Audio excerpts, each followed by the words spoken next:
Welcome back, everyone, to our playthrough of the career mode here in NASCAR Heat 2.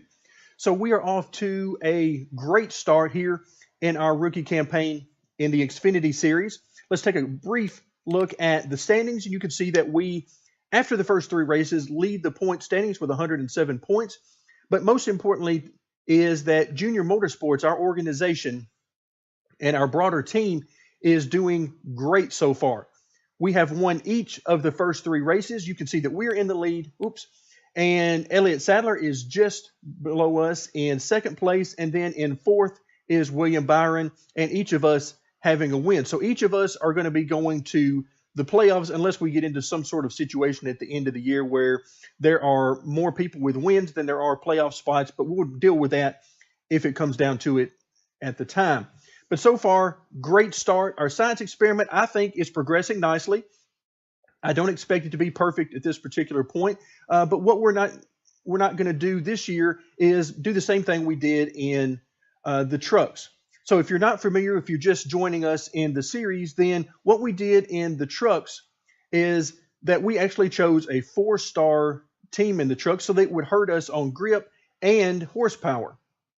So our speed would be lower, and it would be much harder for us to compete for wins. And it did have the desired effect to a great extent. Now, it obviously had its own shortfalls for that particular approach. So this year in the Xfinity Series, we're starting with a new approach. And that approach is we've gone ahead, and as you can see on the screen, I've chosen Junior Motorsports, which is a 5-star team. But I am taking the approach of extremely limiting the setup options that I have, and in fact, making the setup basically do the opposite of what I talk about in the setup videos that I post here on the channel.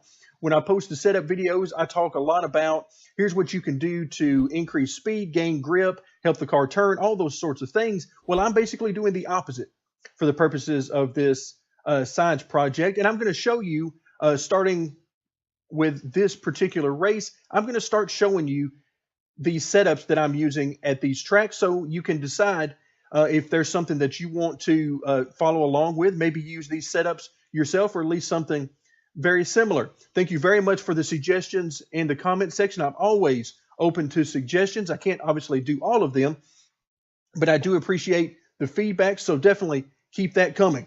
All right, let's move along and take a look at the schedule. Again, Daytona, Atlanta, and Vegas were our first three races. We've already gotten a couple of mile-and-a-half tracks to get a feel for how our science project is going. Now we're moving to Phoenix, Auto Club in California, and then Texas. So another couple of big tracks that we're going to have an opportunity to test. But I don't want to look beyond Phoenix. Now, it is no secret that we have had quite a bit of success at Phoenix. In fact, I think we've won every race that we've run there, or pretty close. We've had tremendous cars there. And the reason is horsepower isn't all that you need at a place like that. It's all about handling. So I am going to be, once again, extremely focused on the setup for this and trying to make this thing so that it doesn't drive near as well as I want it to. I want this thing to be really tight so that I have to really work the throttle and the brakes to try to get this thing to turn and work my way through traffic. So we're going to see how that goes. And we're going to do that right now because it's time to click on the next race. And as you can see here, our incentive contract in an odd turn is actually going well because we don't need race wins. All we need is top 10s and top 5s. So hopefully we can keep that going. And who knows, maybe even fight for another victory. And we're going to do that now at Phoenix. All right, now that we're here at the track, let's take a brief look at the setup I'm going to be using. This is the basic template that I'm going to be using for all of the tracks, and I'll make adjustments on a track-by-track basis as time goes on and we see how well these things are working. So there are some things that I've sort of set in stone for myself that I'm going to continue to do because I know they will limit the speed that we can have overall. And then there are other things that I'm going to do just based on feel, because as much as this is a science project, I also want to enjoy racing the car. So the shock settings are 5s all around, and the reason I did that for this particular track is because it can get kind of bumpy, particularly going into turn 1. So I wanted to ease up a little bit on that. That's not going to be that big of a deal though. Weight settings, left side weight is maxed out. Front weight is at 50.5%. That's something I'll adjust and move that. Probably this will be sort of the minimum that I'll have, 50.5, and then I might increase it from here. Wedge is at 51%, front and rear ride height not being touched. Springs is one of the most important sections that I do want to focus on. Now, you notice in the front springs are set up for stability, not speed. 1,000 pounds on the left front, 1,200 on the right front. That's going to make this thing very stable on entry and also a little bit tighter on entry too. The rear of the car, 350 pounds on both springs.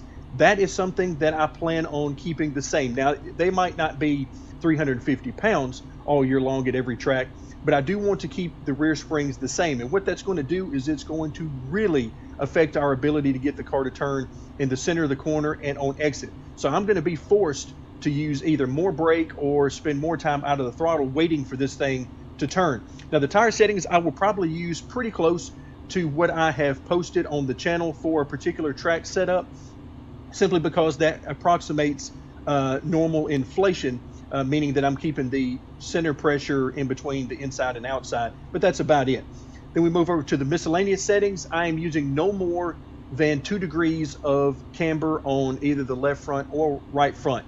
Again, that's subject to change, but I want to keep that amount very small so we get basically no benefit of camber from the front of the car in helping it turn. Front sway bar is something that I will adjust depending on the track because I do need something to allow the car to turn. Otherwise, I'll be plowing so bad we won't even be able to make a lap at any degree of speed. And then finally, the track bar is another area that I want to severely limit. Now, you can see it's at 8.5 inches. That is well below what I am using for the track posted setup on the channel. And the reason I'm doing this is, once again, to limit the car's ability to turn and rotate. So we'll play with that as the year goes on, but I do want to keep that number as low as possible. Brake bias is something I'll change individually based on the track. So that's not really that big a deal. It'll normally stay between 70 and 75. Grill tape I don't care about. Wheel lock will stay the same unless something drastic changes. And then finally, the steering offset is just basically one click of offset. And the reason for this is I'm not using a setup that's going to pull hard to the left, so I don't need a whole lot of offset, particularly because of those camber values being so low. And then the gear settings will be basically what I would run anyway at this track, so those will obviously change from track to track. So there you have it. There's our setup. Let's head to the race. All right, folks, here we go. Green flag from Phoenix, 26-lap race. All right, let's see what we can do. We're starting basically from the rear. I mean, we are 29th, so we are very close to the back of the field. And I think I ran 2 laps in practice, basically just to get a feel for the car. And yes, it is extremely tight. So this should be interesting. Who knows, we may not be able to make up very many of any spots. Stay low, stay low. Still a car out there. But as always, we'll start our fight. We'll try to get into the top 20. And then if we can get to the top 20, we'll go for the top 15 and so on, and get however far we can through the field. All right, and I'm going to use this bottom quite a bit probably, because these cars do some unpredictable things, talking about the AI. And I'm not terribly interested in getting wrecked by one of these guys.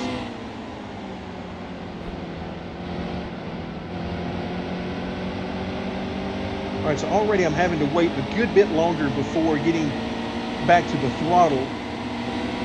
Trying to get out of the throttle a little bit early. Stay low, stay low. A little bit earlier than I would normally want to at this track. Just for the purposes of trying to help the car turn. Hold your line.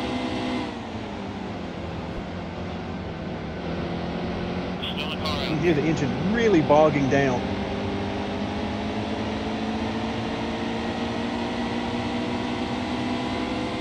All right, so we've made it to the top 20. Stay low, stay low. Steady. Woo! Hello. Turn, car, turn. Clear low, stay low. All right, but not bad. Overall, I'd have to say the setup is pretty nice. Now, granted, it is extremely tight, but it's extremely stable, that's for sure.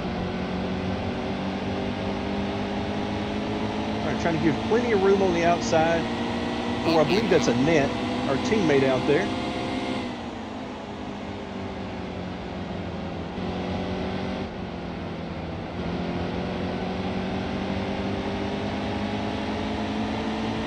All right, so we are definitely moving up through the field some.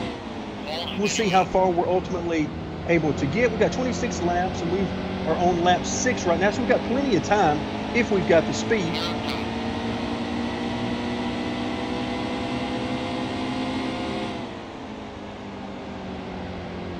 So now that we are in the top 20, my next goal is to make it to the top 15, and that is right in front of us. We've got a huge group of cars right in front of us. So realistically, if we get by all the cars in this group, then that should actually put us in the top 10 or extremely close to it.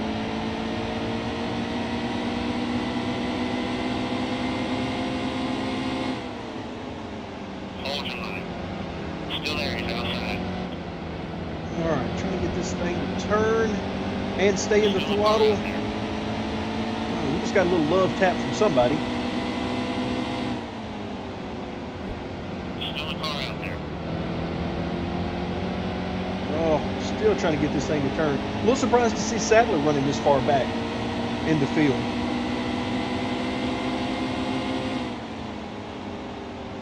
Hold your line. Outside. Hold steady well. We could definitely run some faster lap times if we had the ability to let the car use the entire track. But since we cannot, we've been basically since the beginning of the race, we've been either inside or outside of somebody the entire time. Stay on the bottom. So we really don't have the ability to use the entire track on entry or exit. Hold your line. All right, so we have now made it to the top 15. Next goal, top 10. Ooh, Keselowski really got on the brakes hard there. Surprised even me. I thought I was getting out of it early.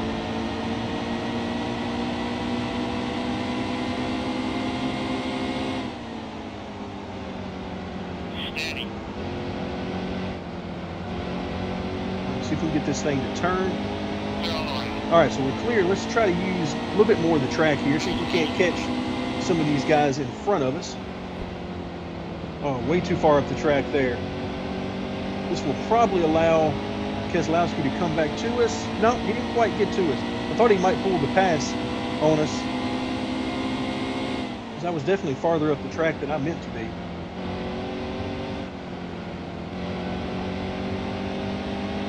All right, that little bit of gas that you see me giving it in the middle of particularly turns 3 and 4 is essentially a test. I'm trying to see how much grip I have and how well the car is rotating, and that tells me how well the front is sticking. It'll also tell me how quickly and how hard I'll be able to get back to the gas once I'm able to do so on corner exit. All right, so we're now running 13th and basically halfway through this race. Woo! Stay off of my roll. Again, these guys are still braking a little bit harder into turn 1 than I'm expecting. No doubt our strength is down here in 3 and 4.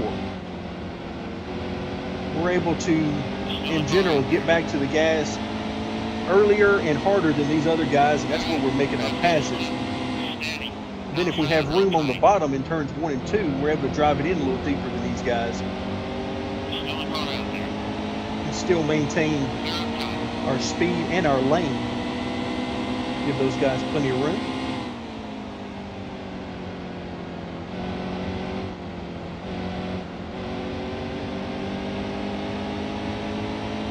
All right, not bad. Not bad at all. We are now just outside the top 10.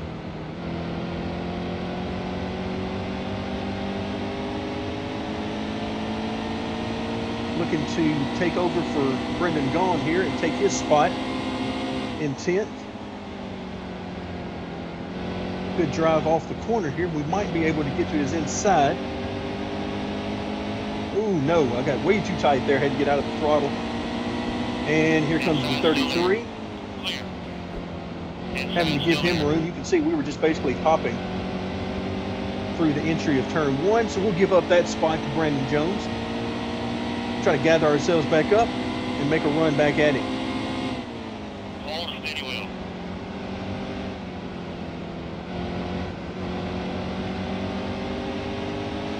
Stay on the bottom.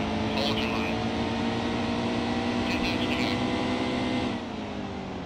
Hold your line. All right, 10 more laps.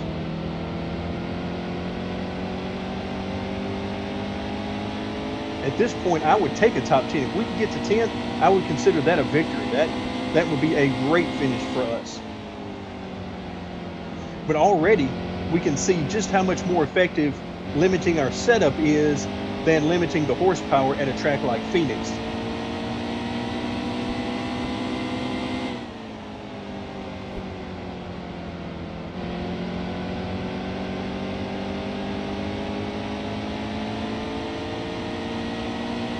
Let's put together some good laps here and see if we can't get into that top 10.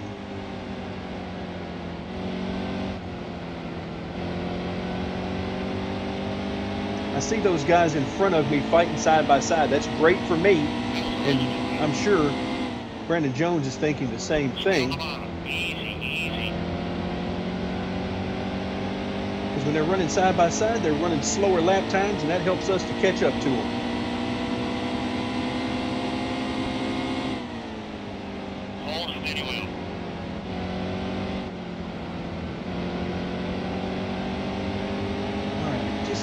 Quite seem to get to the inside of Brandon Jones. Let's see what we can do here on the entry. See if I can get it down to the bottom and keep it here. Get back to the throttle. Hopefully I can stay in it. Yeah, I was able to stay in it. All right, now we got Daniel Hemrick immediately in our grasp. See if we can make this pass stick. Oof, or did not stick all that well there. I overdrove the entry, trying to get to his inside, but we've got the line we want on the entry to turn 1. Still a car out there. All right, we were able to keep it down there. He's still going to be to our outside. All right, we made the pass. Excellent.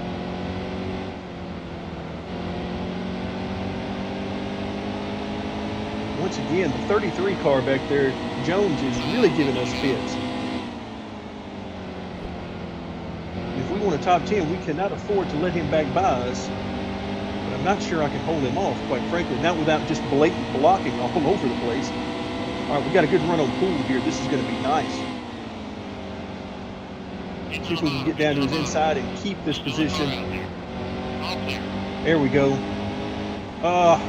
Couldn't hold it.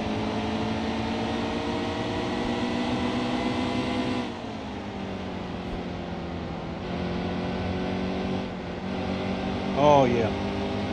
Really tight there. And you can see Brandon Jones is more than happy to get to our inside and take advantage of our weakness. Stay high, steady. Right, here we go. I'm trying to keep to his outside. Easy.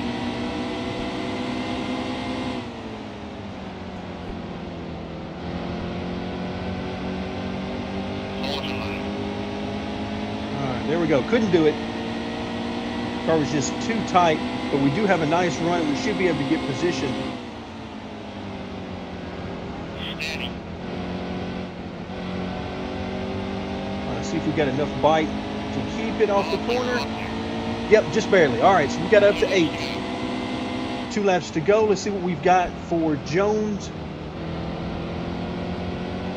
The main thing is we just need to have the inside on the entry to 3. If we've got that, then I can get to his inside and then try to drag race him off the corner. Stay low. Easy. There we go. That wasn't bad. It's probably about the best I could hope for. Just one more good lap. All right, final lap. We really need to cement this position and bring home a 7th place. You can see Brandon Jones is really fighting us hard, trying to get to the inside.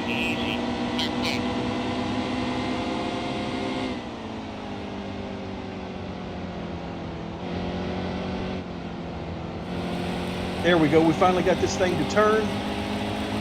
And we're going to be able to hold him off. 7th place finish. Excellent. I like that. I like that quite a bit. That was a lot of fun. That race was a lot of fun. And for the most part, I didn't see anything crazy from the AI. They were lifting earlier than I expected, but that's not a big deal. That's just part of racing. So we bring home a 7th place finish. And overall, I am very happy. A little surprised to see Elliott Sadler that far back in the pack. Go ahead and collect our winnings, and then we will move forward.